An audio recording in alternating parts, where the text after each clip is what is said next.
Hello, today I'm going to show you my um, Tinkercad structure. It, it's it's animal themed. This is a like a standing duck.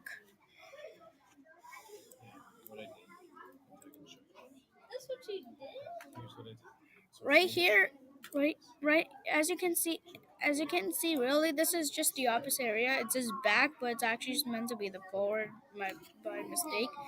Right now, I these are my duck eyes.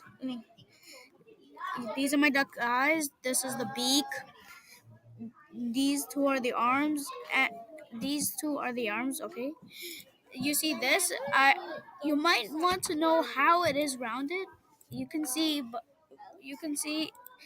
Um, there, my radius controls the rounding. So, so I want to be perfect.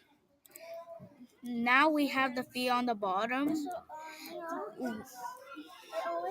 It it's like the feet of a feet of a duck,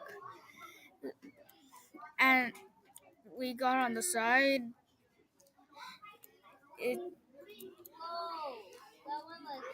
it it it shows